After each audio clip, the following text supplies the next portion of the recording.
Welcome to This Explainer. Today, we're diving into a really profound theme from some ancient spiritual texts titled Life is Precious, Dedicated in Time.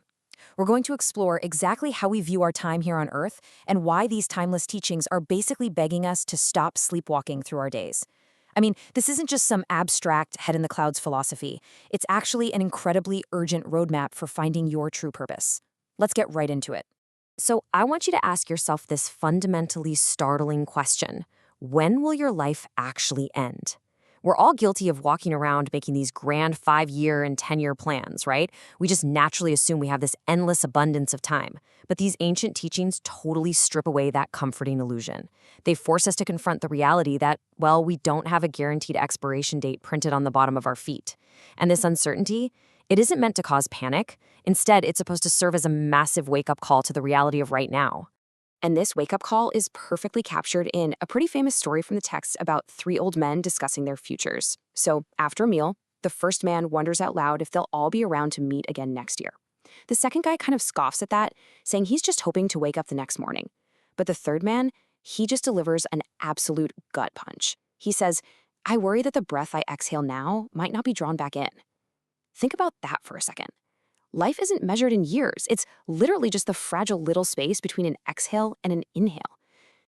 To grasp this on a deeper level, we have to understand this concept called anicca. It's often beautifully represented by the image of fading mist over a mountain. You can see the mist, you can totally feel its chill in the air, but try to grab it, you can't hold it. It just vanishes. The source texts heavily emphasize that our human existence operates exactly like this mist. It's beautiful, sure, and it's present, but it is ultimately dissolving right before our eyes. Okay, so what exactly is anicca? Simply put, it is the principle of impermanence. It's the hard truth that absolutely nothing in the physical world lasts. In fact, these texts describe your physical body as merely a temporary, rented house. That's right, you're just the tenant. This means that everything we relentlessly chase out there, wealth, status, physical attachments, it's all just an illusion that eventually fades away. Because when your lease is up, the tenant, which is your true consciousness or spiritual self, has to vacate the premises, and you definitely can't take the furniture, the bank accounts, or your job titles with you. So what happens if we just ignore all of this? Well, 60,000. That is not just some random large number. According to the texts, 60,000 years is the sheer, overwhelming weight of time we spend trapped in a karmic cycle of endless reincarnation if we don't wake up. Because we keep mistaking this temporary rented house for our true identity, we generate karma, both good and bad, through our worldly desires. And that ties us to this incredibly exhausting, seemingly infinite loop of birth, suffering, and death. Obviously, we want to break out of that exhaustingly long cycle, right? To do that, we have to completely rewrite society's definition of a valuable life. Modern society is always telling us to accumulate things, gather wealth, chase status, stack up the years. But these texts argue that measuring your worth by what you extract from the world is a fatal error. Instead, we absolutely must measure our lives by what we contribute. Think about this brilliantly stark historical contrast between the length of a life and the depth of a life. On one side, we have Peng. He's a legendary figure who supposedly lived for 810 years. That's a long time, but eventually his clock just ran out. Then, on the other side, there's Yan Hui, a disciple of Confucius. He died when he was just 32 years old, yet he achieved eternal greatness through his incredible wisdom. It's like a book, right? A book's true value isn't its page count, it's the richness of the story inside.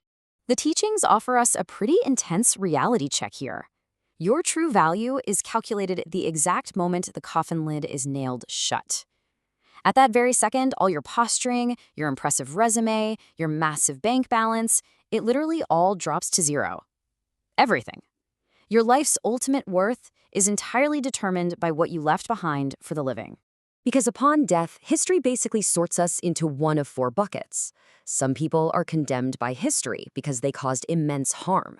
Then you have the vast majority of us who, frankly, simply fade into obscurity. We're forgotten by the masses. Moving up, a select few are remembered as heroes for their major contributions to society.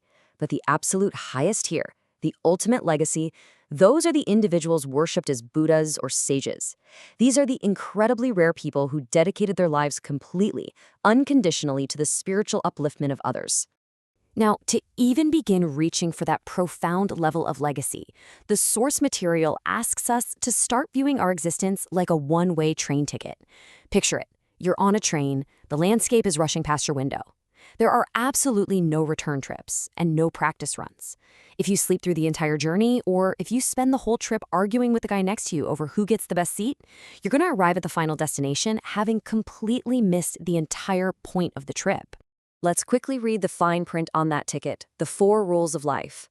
First, it's a one-time occurrence, you don't get a reset button. Second, it is a one-way journey moving strictly forward. Third, it's heavily limited in duration.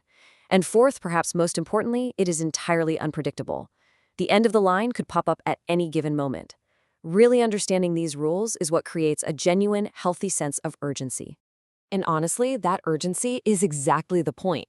This is where the core concept of this whole philosophy, dedicated in time, fully crystallizes. It's not nearly enough to just realize life is short and then sit around feeling anxious about it. That awareness of impermanence, that has to become your catalyst for immediate action. It's all about leveraging your fleeting time right now to create something eternal. The texts actually break in time down into 3 very specific, actionable steps. Number 1, seize the opportunity. Recognize how rare it is to even have a human body to encounter these spiritual truths. Number 2, act immediately. Please don't wait until you're perfectly settled or retired to start doing good. And number 3, arrive at the right time. This means recognizing that you're in a crucial era for spiritual awakening, and your dedication right now is exactly what the world needs. Okay, so what is the biggest obstacle stopping us from taking those steps? Well, it's us. Specifically, what the texts call our false self. It's that nagging ego that prioritizes the comfort of our temporary rented house and constantly whispers, yeah, but what's in it for me? True dedication means we have to bypass that ego. We have to let go of our selfishness to tap into a boundless, unconditional compassion for living beings. The ultimate goal here is captured perfectly in this gorgeous analogy from the texts. Be like a candle. Its body is the wax, but its ideal is the light. By acting as a candle, willingly sacrificing our own physical energy, our wax, to provide light and warmth for others, we actually transition from this short, limited physical existence into an eternal spiritual one. The wax melts away, sure, but the light changes the world. Your life is short, it is beautifully impermanent, and it is moving in only one direction. So, having unpacked these ancient truths together today, I want to leave you with this final thought. Knowing you can't return and knowing the true value of your existence is defined entirely by how brightly you light the way for others, how are you going to use your one-way ticket before you reach the end of the line?